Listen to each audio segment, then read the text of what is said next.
Twins here, starting Park Car from Twitter. As you guys have seen from my latest tweet a couple days ago, I did buy a stock car. I had aspirations of competing in the ARCA Menard series. Unfortunately, funding didn't work out, so I decided to take matters into my own hands and go vintage racing. Over the past summer, I had been looking at various race cars, and unfortunately, I realized, man, these things are expensive. Luckily, I found a great deal out of Florida. So yeah, we're here today. Obviously, you guys have already seen a picture of it, but I thought I would do a reveal video anyway, just for the heck of it. So we're gonna pull this cover off.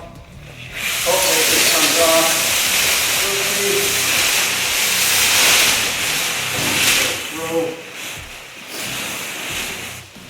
This over here. So as you guys can see, doesn't have a paint scheme on it. The guy who originally purchased this car from where it was just left the white base on it, but this is a 2007 Chip Ganassi Racing Dodge COT. It was a purpose-built COT, as some of the Gen 4 cars simply were just converted to COT cars in 2007. But this was one of the first few built COTs by Chip Ganassi Racing. It originally ran as a Silver Bullet David Stremme car. You guys remember Coors Light? They left the sport after 2007 full time. But this is what this car was, and then it was also transformed into a Reed Sorensen and Juan Pablo Montoya Target show car. So this car only ran about 4 or 5 races actually in the Cup Series, and then was primarily used as a backup car, which is the car that basically teams use in the hauler in case the original one crashes out in practice. Now if you come closer, you can see in the seat right here, this is obviously not the original seat. This is the vintage guy's seat. It was a Butler built seat. The steering rack I will have to adjust to myself, as the steering wheel does sit quite low. Coming over here, you can see obviously what makes a fun COT is the splitter. Now if you zoom in right here, this right here is required in vintage racing on the front, and as you follow me, on the front and the rear, just in case we get caught in a gravel trap, as many road courses do have gravel traps, and that way they can simply just tow us out. Now you might notice these are not decals; these are real rear brake lights. The series does require real brake lights, so I like the idea of the guy who originally did this, putting them literally right where the decal is. Now in the comment section, I want how many people to know what this is. I'm not going to tell y'all what this is, and this will prove how old of a NASCAR fan you are. I want to know how many people in the comments know what this is, and if you do, props to you, and if you don't, you're making me feel old. Now if you come in right here, you can tell how well this car was taken care of. Here's the fuel area. Obviously the guy's been keeping it pretty clean. We run 110 octane fuel in this car, or 112. It was a kind of a buyer's choice. Now obviously I'm sure the part you guys are all here for. This car has the R5 Dodge engine, one of the more popular NASCAR engines. This engine was built by the man, the myth, the legend himself, Ernie Elliott, who built many engines in his life. Last time this car was dynoed, it dynoed at around 800 horsepower. I believe 806 was the exact number. Could be 799, 806. It's one of those two numbers. Either way, it's got a lot of power in it. This thing's got a lot of power. Now, we'll probably not be starting off at 800 horsepower. But eventually I'll hopefully get up there and be able to experience this baby at full bore. Now you guys might notice this logo that is on the car, and this logo that you see right here. This is the original owner's decal. Now this is called El Cuco, which means boogeyman. This car was based in Tampa, Florida. So this car is nicknamed El Cuco, which is boogeyman, so I'm going to keep that as the legacy, so this car will be known as boogeyman. Because every race car, everything's got to have its own nickname. But yeah, it's all original bodywork from 2007. This car has never been crashed. The engine has never been blown up. It's just simply been rebuilt when a rebuild is required. Even the rims on it are original. And as you can come closer, This sticker right here represents what groups we will be running in vintage racing. The Historic Stock Car Series, Group 8, Sprint Series Group 8. This car has ran at Daytona.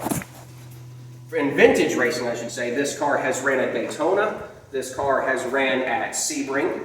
Off the top of my head, I can't really name other specific road courses. The point is, it's been to a lot of road courses and track day events. And the history also with this car, I forgot to mention, is you might have heard me skip a lot of years. After this was a Target show car, it was acquired by a school. It was acquired by a school, and it sat in the school as kind of a display piece for the longest time, and it really just didn't get touched. And what I appreciate about that is, that means the car didn't really have a chance to get rusty. As you know, you buy some of these cars online, they can be a little rusty, the chassis can be a little run down. Well, this car sat in a school where it didn't have to experience any elements and was kept, supposedly was kept clean by the janitor that was there. So that was nice too. But then I'm not sure exactly what happened with the school, but the guy who acquired this car basically put the whole road racing setup in the car himself. His name was Neil Fernandez, was the guy I bought this from, and he ran ASA cars. So this guy had a racing background purchasing this said car. And I know what you're asking, do I fit in the seat? Yes, somehow I fit in the seat, so I'll get to save some money there. And like I said, the appeal of vintage racing, in my opinion, is number one, we do not run plates. We do not run plates in the series. We're allowed to run at full horsepower. They do have a spec tire, so unfortunately these tires will simply just be used for loading the car, getting some new rims eventually, and that'll probably be its own separate video. Luckily it's got a few tear-offs on it, so I'm going to have to keep the windshield clean. I won't have to use a tear-off. Hopefully nobody blows an engine in front of me. Anyway, that's kind of it for now. Another rule in the series, though, is that you do have to run a vintage NASCAR livery or paint scheme to be eligible to compete. So unfortunately, I can't keep the white 40 car appearance, and at a later date we will be announcing what wrap we are going with. But this car will look different. It will not keep the original paint scheme it has right now. The original wing that came with the car when it tested and ran in 2007. And finding one of these things is not easy, because like I said, these were NASCAR. I believe these were NASCAR spec. So finding a rear wing, carbon fiber wing in 2024 is not easy now. Due to obviously flips in the past, I don't think in the series I can run this. I don't believe I'm allowed to run this due to the flips of Carl Edwards, Brad Keselowski, Ryan Newman. I'm sure people who watch the COT era saw flips with these. So as you guys saw the splitter in the video, that will probably be the what we'll have to run, and this thing will probably be only used for track days and car shows. But nonetheless, to have an original wing from 2007 is pretty badass, and it was just kind of for me, it's like the deal breaker for me about this thing. Although if they do let me run with the wing, I will gladly put this thing on. But yeah, so this thing, like I said, known as Boogeyman, I just feel like it's a better avenue for me. And in terms of answering some more questions, well, what is vintage racing? What is NASCAR Classic? The Historic Stock Car Sports Car Series has been around for a long time, and the Group 8 stock cars have also actually been around for quite a long time. And recently, in the last couple of years, it has really grown in popularity. And they race at all different kinds of road courses all over the U.S. And they've actually started to incorporate some NASCAR weekends in there. They're actually going to be competing. They've competed at a couple of NASCAR companion weekends this year, Watkins Glen and Charlotte. And we do plan on bringing this car to these events. But yeah, anyway, guys, if you want more to look at in terms of how NASCAR Classic works, vintage racing works, go to the Historic Sports Car website. You'll be able to find all the information on the series. You can even find the rule book. Like, you can even find the known series rule book. You can find entry lists, past results, and all that. And you know, like I said, and this is what the YouTube channel is going to become. You know, I know we were going to do some ARCA stuff, content videos. You know, and unfortunately, that didn't really work out. But this is what I want to do with the channel now. So if you like this and you want to see more of this, you just got to simply subscribe to the channel.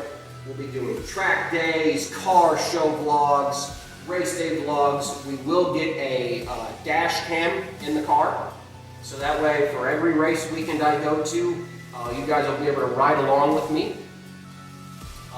And like I said, I'm also very excited to get a new wrap and livery on the car. Not that I don't love the plain white Dodge wrap, or paint, I should say, that is on the car. Not that I don't love it, but I want to get a better livery on this car eventually as well.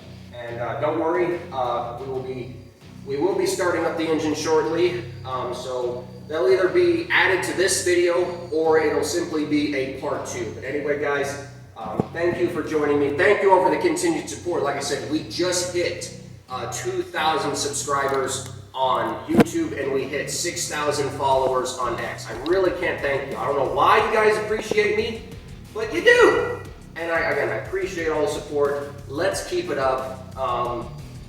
And yeah, I hope you all are ready for this journey as I am, because when I said I had a life-changing announcement, as you guys can see, this is truly a life-changing announcement. So, let's go racing, guys.